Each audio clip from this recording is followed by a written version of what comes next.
ಕರ್ನಾಟಕ ರಾಜ್ಯದಲ್ಲಿ, ತಮಿಳುನಾಡು, ಕೇರಳದಲ್ಲಿ ಒಂದು ವರ್ಗ, ಒಂದು ಸಂಘಟನೆ ನಮ್ಮ ದೇಶ ಮತ್ತು ಈ ವ್ಯವಸ್ಥೆನೇ ಚಾಲೆಂಜ್ ಮಾಡೋ ರೀತಿಯಲ್ಲಿ ಕಾರ್ಯಚಟುವಟಿಕೆಗಳಿದ್ದಾವೆ. ಅದರಲ್ಲಿ PFI ಬ್ಯಾನ್ ಆಗಿದೆ. ಆದರೂ ಕೂಡ ಆ ಸಂಸ್ಥೆಯ ಸದಸ್ಯರು ಬೇರೆ ಬೇರೆ ಹೆಸರಿನಲ್ಲಿ ಕಾರ್ಯಾಚರಣೆ ಮಾಡ್ತಾ ಇದ್ದಾರೆ.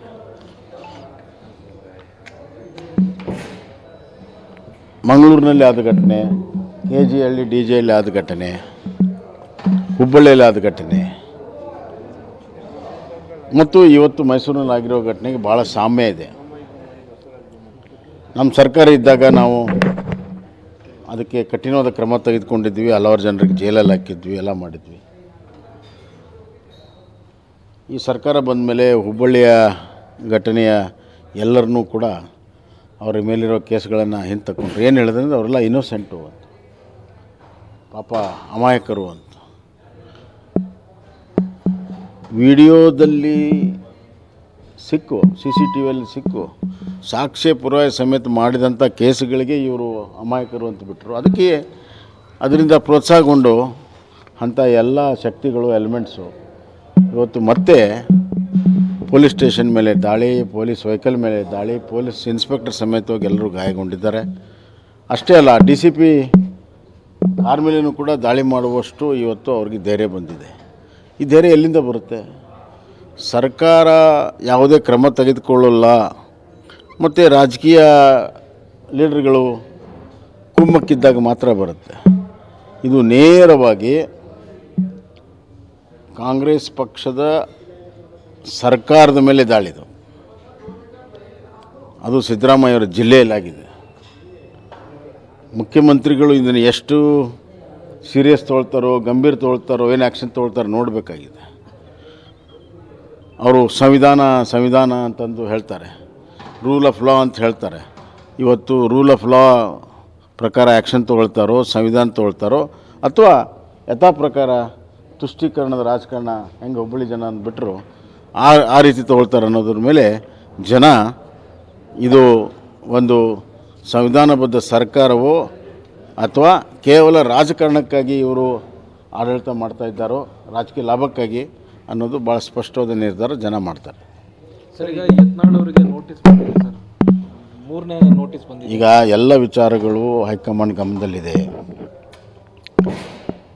ನಾವು ಅವತ್ತೇ ಹೇಳಿದ್ದೇವೆ, ಹೈಕಮಾಂಡ್ ಏನು ತೀರ್ಮಾನ ತಗೊಳ್ತದೆ ನಾವೆಲ್ಲರೂ ಕೂಡ ಒಪ್ಕೋಬೇಕು ಅಂತ. ಈಗ ಅವ್ರಿಗೇನು ನೋಟಿಸ್ ಬಂದಿದೆ ಮತ್ತು ಅವ್ರೇನು ಉತ್ತರ ಕೊಡ್ತಾರೆ ಅಂದಾಗ ನಮ್ಮ ಮಾಹಿತಿ ಇಲ್ಲ. ಆದರೆ ಅಂತಿಮವಾಗಿ ಎಲ್ಲ ಒಂದು ಕಡೆ ಇದು ಮುಗಿಬೇಕಾದಾಗ ಅದಕ್ಕೆ ಹೈಕಮಾಂಡ್ ಅವರು ಅದಕ್ಕೆ ಎಂಟ್ರಿ ಆಗೋದು ಭಾಳ ಅವಶ್ಯಕತೆ ಇತ್ತು. ಎಂಟ್ರಿ ಆಗಿದ್ದಾರೆ. ಇನ್ನು ಕೆಲವೇ ದಿನಗಳಲ್ಲಿ ಇದೆಲ್ಲವೂ ಕೂಡ ಸರಿಯಾದ ರೀತಿಯಲ್ಲಿ ಒಂದು ಸಮರ್ಪಕವಾಗಿ ಮುಗಿತಿದೆ ಅಂತ ವಿಶ್ವಾಸ ನನಗೆ. ಲಿಂಗಾಯತ ನಾಯಕರು ಕೂಡ ಮೈಸೂರು ವಿಚಾರಕ್ಕೆ ಸಂಬಂಧಪಟ್ಟಂಗೆ ಕಾಂಗ್ರೆಸ್ ವಕ್ತಾರ ಲಕ್ಷ್ಮಣ್ ಹೇಳಿದ್ದಾರೆ, ಇದು ಮುಸ್ಲಿಮರು ಮಾಡಿರೋದಲ್ಲ, RSS ಮತ್ತು BJPಯ ಕೆಲವು ಕಾರ್ಯಕರ್ತರು ಮುಸ್ಲಿಂ ವೇಷದಲ್ಲಿ ಬಂದ್ ಮಾಡಿದ್ದಾರೆ. ನೋಡಿ ಎಷ್ಟು ಬಂಡತನಕ್ಕೆ ನಿಂತಿದ್ದಾರೆ ಕಾಂಗ್ರೆಸ್ನವರು. ಇಡೀ ಜಗತ್ತೇ ನೋಡಿದೆ, ಸಾಕ್ಷಿ ಪುರಾವೆಗಳಿದೆ, ವಿಡಿಯೋಗಳಿದೆ, ಪೊಲೀಸರು ಹೇಳ್ತಾ ಇದ್ದಾರೆ. ಅದನ್ನೆಲ್ಲವನ್ನೂ ಧಿಕ್ಕರಿಸಿ ಈ ಥರ ಸ್ಟೇಟ್ಮೆಂಟ್ ಕೊಟ್ಟಿರುವಂಥದ್ದು ಅವರು ಬಂಡತನಕ್ಕೆ ಸಾಕ್ಷಿ. ಕರ್ನಾಟಕ ರಾಜ್ಯದಲ್ಲಿ, ತಮಿಳುನಾಡು, ಕೇರಳದಲ್ಲಿ ಒಂದು ವರ್ಗ, ಒಂದು ಸಂಘಟನೆ ನಮ್ಮ ದೇಶ ಮತ್ತು ಈ ವ್ಯವಸ್ಥೆನೇ ಚಾಲೆಂಜ್ ಮಾಡೋ ರೀತಿಯಲ್ಲಿ ಕಾರ್ಯಚಟುವಟಿಕೆಗಳಿದ್ದಾವೆ. ಅದರಲ್ಲಿ PFI ಬ್ಯಾನ್ ಆಗಿದೆ. ಆದರೂ ಕೂಡ ಆ ಸಂಸ್ಥೆಯ ಸದಸ್ಯರು ಬೇರೆ ಬೇರೆ ಹೆಸರಿನಲ್ಲಿ ಕಾರ್ಯಾಚರಣೆ ಮಾಡ್ತಾ ಇದ್ದಾರೆ.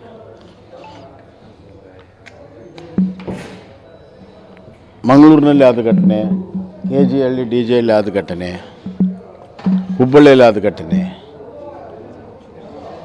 ಮತ್ತು ಇವತ್ತು ಮೈಸೂರಿನಲ್ಲಿ ಆಗಿರೋ ಘಟನೆಗೆ ಭಾಳ ಸಾಮ್ಯ ಇದೆ. ನಮ್ಮ ಸರ್ಕಾರ ಇದ್ದಾಗ ನಾವು ಅದಕ್ಕೆ ಕಠಿಣವಾದ ಕ್ರಮ ತೆಗೆದುಕೊಂಡಿದ್ವಿ, ಹಲವಾರು ಜನರಿಗೆ ಜೈಲಲ್ಲಿ ಹಾಕಿದ್ವಿ, ಎಲ್ಲ ಮಾಡಿದ್ವಿ. ಈ ಸರ್ಕಾರ ಬಂದ ಮೇಲೆ ಹುಬ್ಬಳ್ಳಿಯ ಘಟನೆಯ ಎಲ್ಲರನ್ನೂ ಕೂಡ ಅವರ ಮೇಲಿರೋ ಕೇಸ್ಗಳನ್ನು ಹಿಂತಕೊಂಡ್ರು. ಏನು ಹೇಳಿದ್ರೆ ಅವರೆಲ್ಲ ಇನ್ನೋಸೆಂಟು ಅಂತ, ಪಾಪ ಅಮಾಯಕರು ಅಂತ. ವಿಡಿಯೋದಲ್ಲಿ ಸಿಕ್ಕು, CCTVಯಲ್ಲಿ ಸಿಕ್ಕು, ಸಾಕ್ಷ್ಯ ಪುರಾವೆ ಸಮೇತ ಮಾಡಿದಂಥ ಕೇಸುಗಳಿಗೆ ಇವರು ಅಮಾಯಕರು ಅಂತ ಬಿಟ್ಟರು. ಅದಕ್ಕೆ ಅದರಿಂದ ಪ್ರೋತ್ಸಾಹಗೊಂಡು ಅಂಥ ಎಲ್ಲ ಶಕ್ತಿಗಳು, ಎಲಿಮೆಂಟ್ಸು ಇವತ್ತು ಮತ್ತೆ ಪೊಲೀಸ್ ಸ್ಟೇಷನ್ ಮೇಲೆ ದಾಳಿ, ಪೊಲೀಸ್ ವೆಹಿಕಲ್ ಮೇಲೆ ದಾಳಿ, ಪೊಲೀಸ್ ಇನ್ಸ್ಪೆಕ್ಟರ್ ಸಮೇತವಾಗಿ ಎಲ್ಲರೂ ಗಾಯಗೊಂಡಿದ್ದಾರೆ. ಅಷ್ಟೇ ಅಲ್ಲ, DCP ಕಾರ್ ಮೇಲೇನೂ ಕೂಡ ದಾಳಿ ಮಾಡುವಷ್ಟು ಇವತ್ತು ಅವ್ರಿಗೆ ಧೈರ್ಯ ಬಂದಿದೆ. ಈ ಧೈರ್ಯ ಎಲ್ಲಿಂದ ಬರುತ್ತೆ? ಸರ್ಕಾರ ಯಾವುದೇ ಕ್ರಮ ತೆಗೆದುಕೊಳ್ಳಲ್ಲ ಮತ್ತು ರಾಜಕೀಯ ಲೀಡರ್ಗಳು ಕುಮ್ಮಕ್ಕಿದ್ದಾಗ ಮಾತ್ರ ಬರುತ್ತೆ. ಇದು ನೇರವಾಗಿ ಕಾಂಗ್ರೆಸ್ ಪಕ್ಷದ ಸರ್ಕಾರದ ಮೇಲೆ ದಾಳಿದು. ಅದು ಸಿದ್ದರಾಮಯ್ಯವರ ಜಿಲ್ಲೆಯಲ್ಲಾಗಿದೆ. ಮುಖ್ಯಮಂತ್ರಿಗಳು ಇದನ್ನು ಎಷ್ಟು ಸೀರಿಯಸ್ ತೊಗೊಳ್ತಾರೋ, ಗಂಭೀರ ತೊಗೊಳ್ತಾರೋ, ಏನು ಆ್ಯಕ್ಷನ್ ತೊಗೊಳ್ತಾರೋ ನೋಡಬೇಕಾಗಿದೆ. ಅವರು ಸಂವಿಧಾನ ಅಂತಂದು ಹೇಳ್ತಾರೆ, ರೂಲ್ ಆಫ್ ಲಾ ಅಂತ ಹೇಳ್ತಾರೆ. ಇವತ್ತು ರೂಲ್ ಆಫ್ ಲಾ ಪ್ರಕಾರ ಆ್ಯಕ್ಷನ್ ತೊಗೊಳ್ತಾರೋ, ಸಂವಿಧಾನ ತೊಗೊಳ್ತಾರೋ, ಅಥವಾ ಯಥಾ ಪ್ರಕಾರ ತುಷ್ಟೀಕರಣದ ರಾಜಕಾರಣ ಹೆಂಗೆ ಹುಬ್ಬಳ್ಳಿ ಜನ ಅಂದ್ಬಿಟ್ರು ಆ ರೀತಿ ತೊಗೊಳ್ತಾರೆ ಅನ್ನೋದ್ರ ಮೇಲೆ ಜನ ಇದು ಒಂದು ಸಂವಿಧಾನಬದ್ಧ ಸರ್ಕಾರವೋ ಅಥವಾ ಕೇವಲ ರಾಜಕಾರಣಕ್ಕಾಗಿ ಇವರು ಆಡಳಿತ ಮಾಡ್ತಾ ಇದ್ದಾರೋ, ರಾಜಕೀಯ ಲಾಭಕ್ಕಾಗಿ ಅನ್ನೋದು ಭಾಳ ಸ್ಪಷ್ಟವಾದ ನಿರ್ಧಾರ ಜನ ಮಾಡ್ತಾರೆ. ಸರ್, ಈಗ ಯತ್ನಾಳ್ ಅವರಿಗೆ ನೋಟಿಸ್ ಬಂದಿದೆ ಸರ್, 3ನೇ ನೋಟಿಸ್ ಬಂದಿದೆ. ಈಗ ಎಲ್ಲ ವಿಚಾರಗಳು ಹೈಕಮಾಂಡ್ ಗಮನದಲ್ಲಿದೆ. ನಾವು ಅವತ್ತೇ ಹೇಳಿದ್ದೇವೆ, ಹೈಕಮಾಂಡ್ ಏನು ತೀರ್ಮಾನ ತಗೊಳ್ತದೆ ನಾವೆಲ್ಲರೂ ಕೂಡ ಒಪ್ಕೋಬೇಕು ಅಂತ. ಈಗ ಅವ್ರಿಗೇನು ನೋಟಿಸ್ ಬಂದಿದೆ ಮತ್ತು ಅವ್ರೇನು ಉತ್ತರ ಕೊಡ್ತಾರೆ ಅಂದಾಗ ನಮ್ಮ ಮಾಹಿತಿ ಇಲ್ಲ. ಆದರೆ ಅಂತಿಮವಾಗಿ ಎಲ್ಲ ಒಂದು ಕಡೆ ಇದು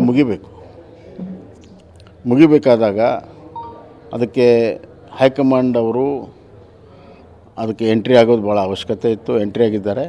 ಇನ್ನು ಕೆಲವೇ ದಿನಗಳಲ್ಲಿ ಇದೆಲ್ಲವೂ ಕೂಡ ಸರಿಯಾದ ರೀತಿಯಲ್ಲಿ ಒಂದು ಸಮರ್ಪಕವಾಗಿ ಮುಗಿತಿರೋಂಥ ವಿಶ್ವಾಸ ನನಗೆ. ಲಿಂಗಾಯತ ನಾಯಕರು ಈಗ ಎಲ್ಲರೂ ಕೂಡ ಮೈಸೂರು ವಿಚಾರಕ್ಕೆ ಸಂಬಂಧಪಟ್ಟಂಗೆ ಕಾಂಗ್ರೆಸ್ ವಕ್ತಾರ ಎಂ ಲಕ್ಷ್ಮಣ್ ಹೇಳಿದ್ದಾರೆ, ಇದು ಮುಸ್ಲಿಮರು ಮಾಡಿರೋದಲ್ಲ, RSS ಮತ್ತು BJPಯ ಕೆಲವು ಕಾರ್ಯಕರ್ತರು ಮುಸ್ಲಿಂ ವೇಷದಲ್ಲಿ ಬಂದ್ ಮಾಡಿದ್ದಾರೆ.